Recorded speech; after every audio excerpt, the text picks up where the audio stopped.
Assalamualaikum warahmatullahi wabarakatuh. Bismillahirrahmanirrahim. Saudara-saudara sekalian, pada kesempatan yang baik ini saya akan sampaikan materi tentang pengantar artificial intelligence atau bisa disebut sebagai kecerdasan buatan atau AI.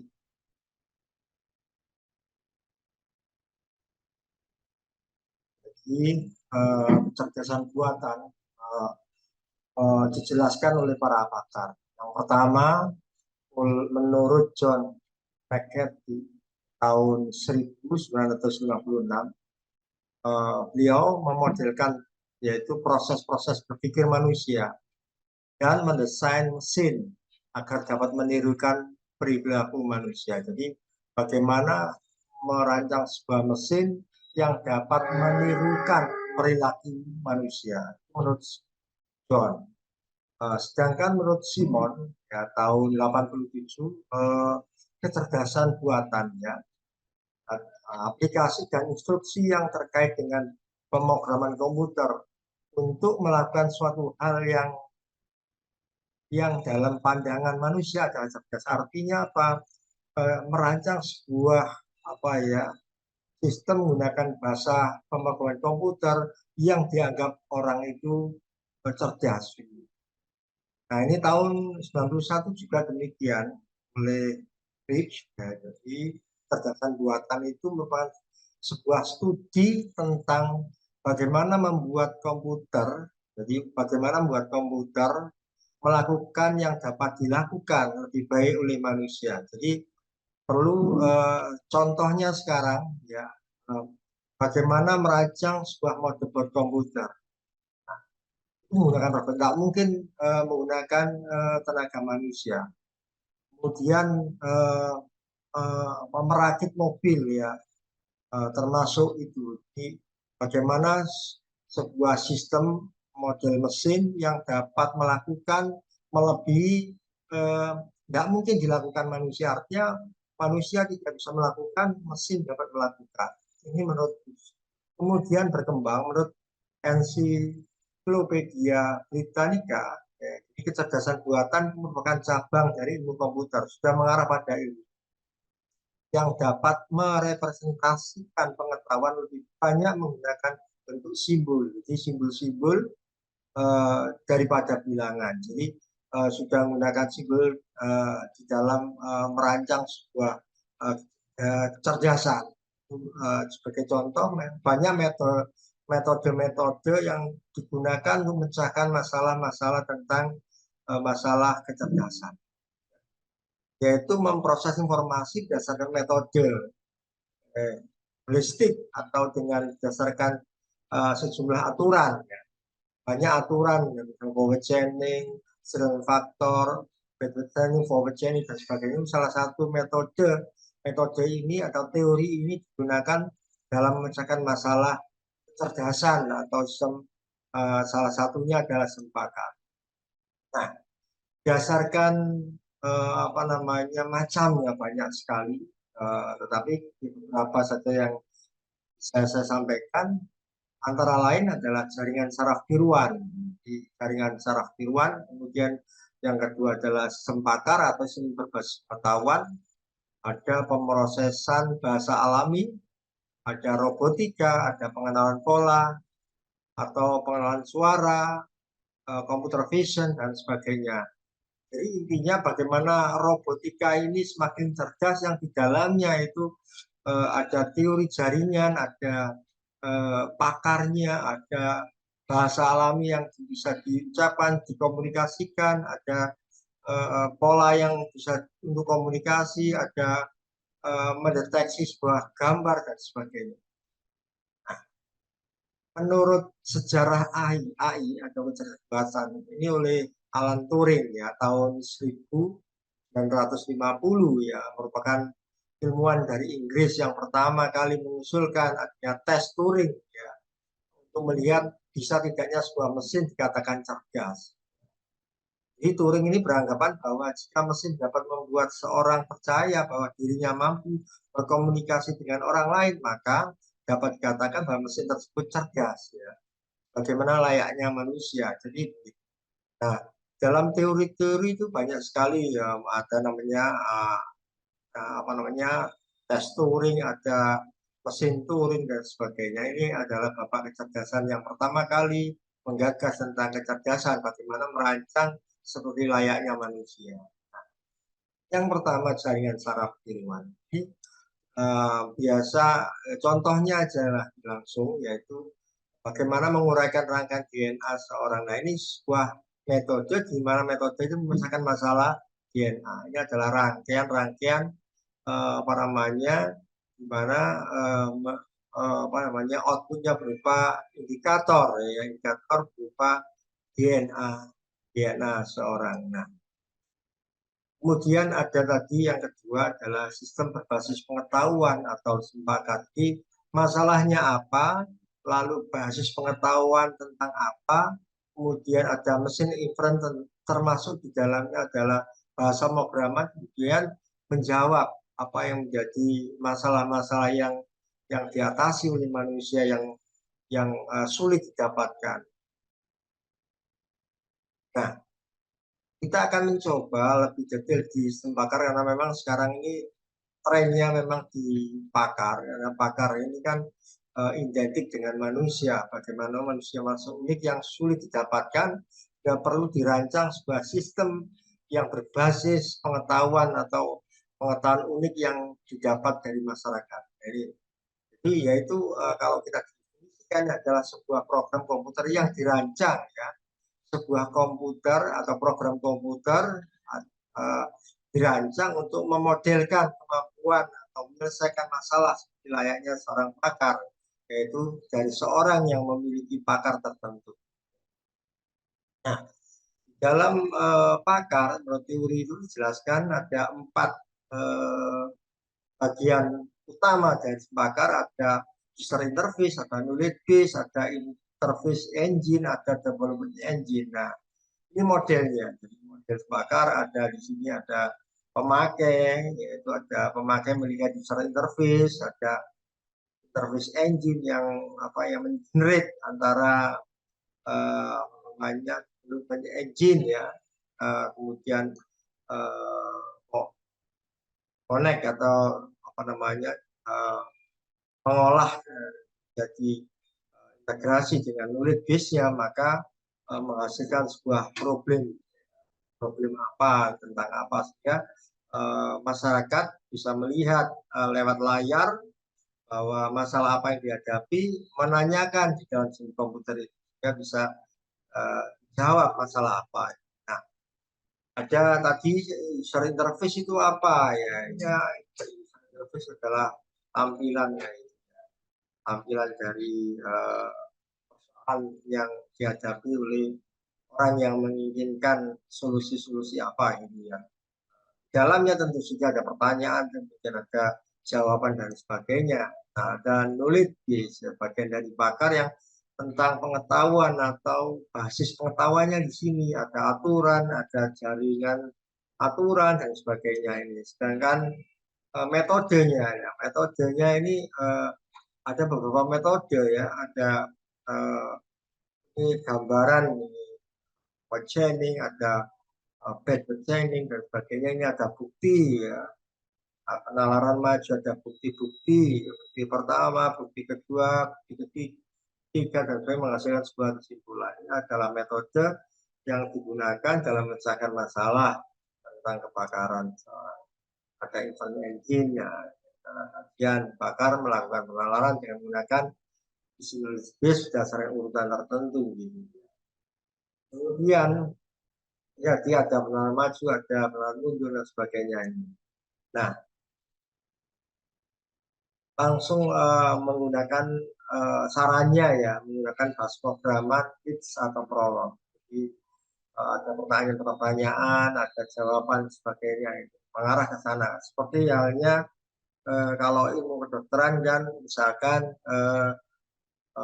badannya panas atau tidak, panasnya berapa, kemudian pertanyaan-pertanyaan mengarah pada sebuah satu penyakit, misalkan seperti ada pertanyaan, kemudian ada simpulan-simpulan, jika perlu ada simpulan kemudian direlasikan ke biasanya kalau sakit ringan, kemudian mengarah pada analisis dokternya apa, kemudian obatnya apa, mengarah sana. Tapi biasanya ini jarang terjadi, obat tetap berada di tangan dokter. Hanya memberikan saran, paling enggak deteksi dini lah, gitu kalau di kedokteran. Karena sel itu adalah proses siap disesuaikan dengan program domainnya ya. Kemudian ada pengembangan. Jadi begini, dalam sempakar itu kan tergantung pakarnya.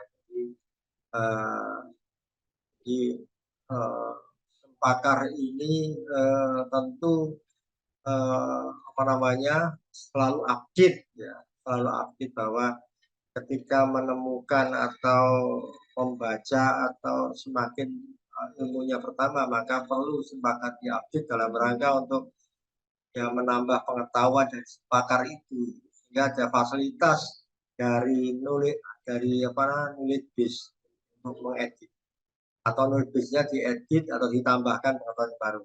Mungkin bisa saja ditambahkan, mungkin saja dirubah, itu tergantung dari perkembangan dari seorang pakarnya.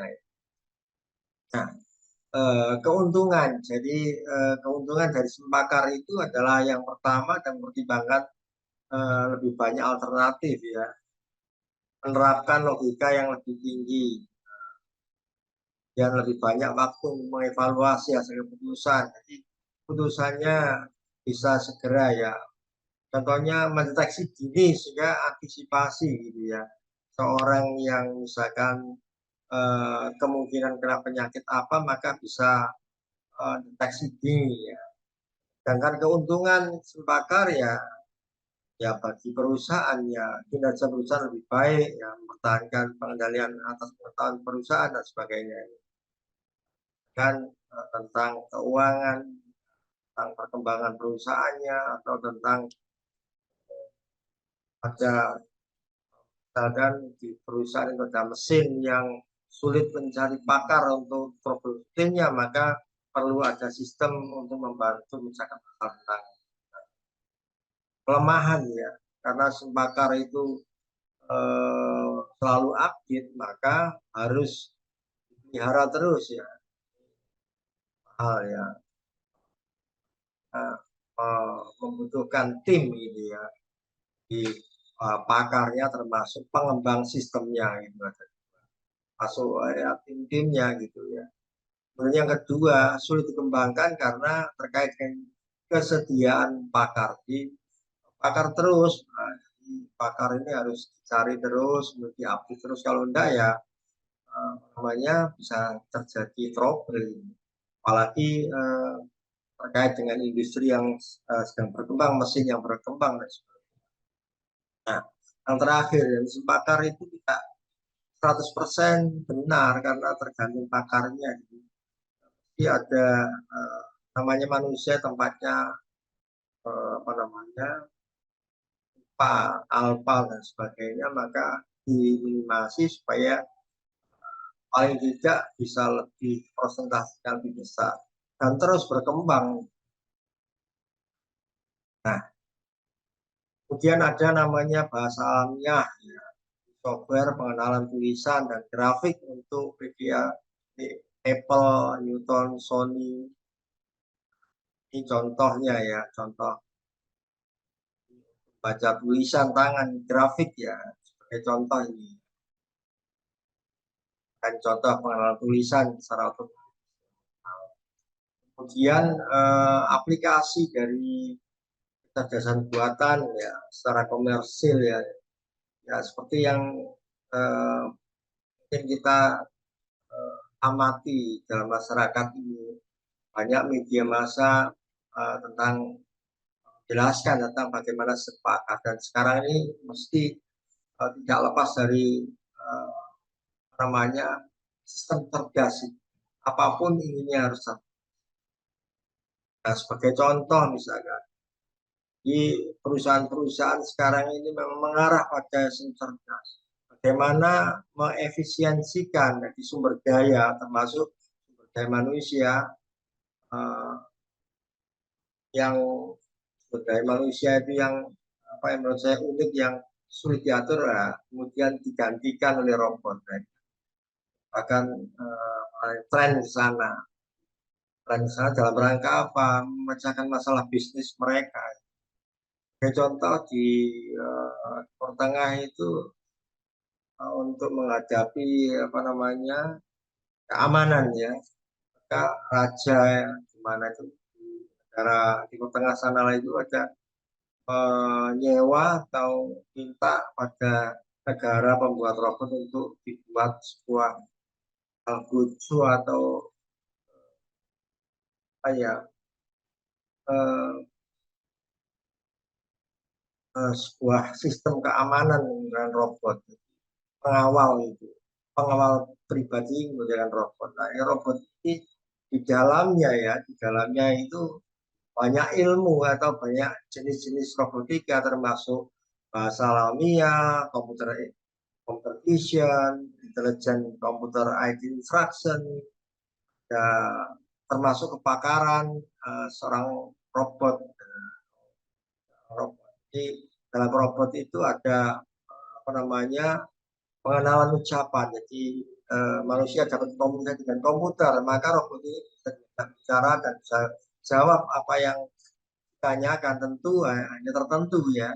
Tapi tentu kalau robot ini semakin desain menjadi robot yang cerdas, bisa saja terjadi.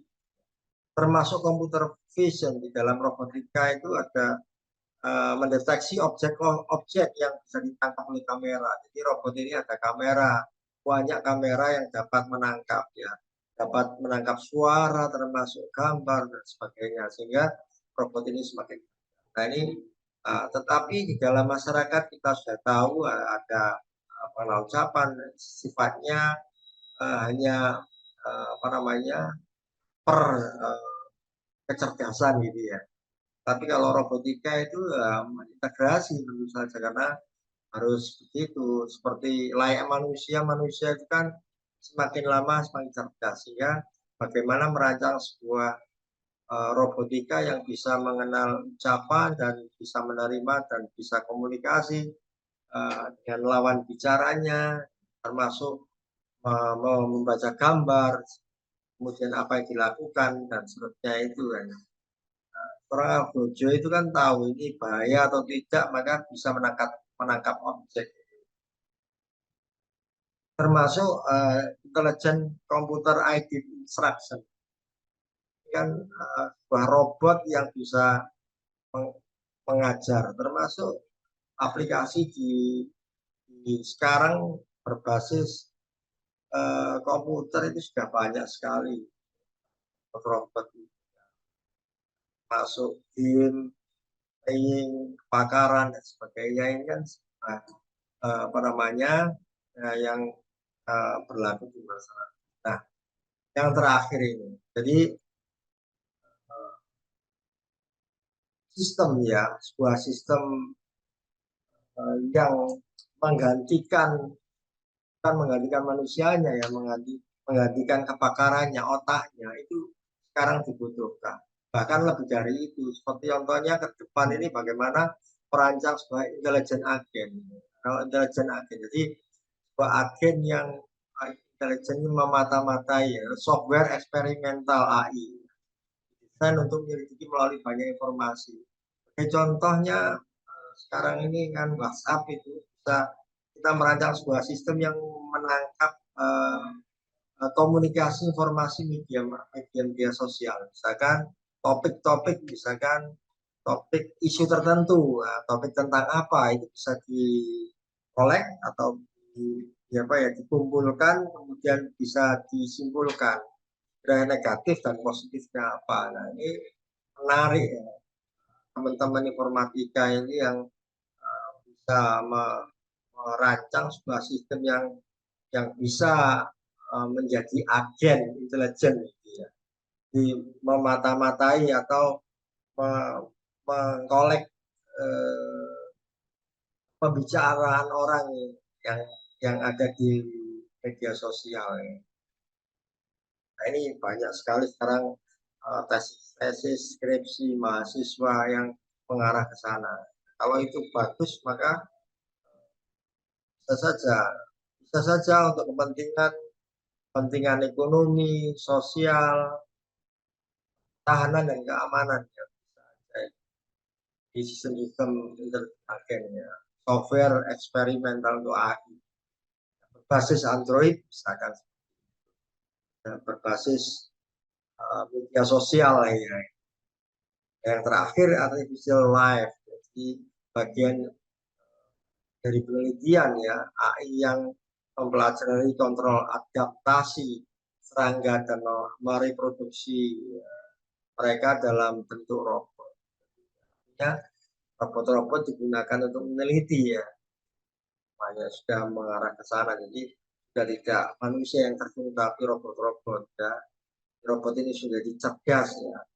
Bagaimana ini ada di baru-baru ini melakukan penelitian Darwin dengan kecerdasan seperti anak yang belum 2 tahun. Nah ini saya kira ini yang bisa saya sampaikan. Mudah-mudahan bermanfaat. Ya, terima kasih. Assalamualaikum warahmatullahi wabarakatuh. Alhamdulillah.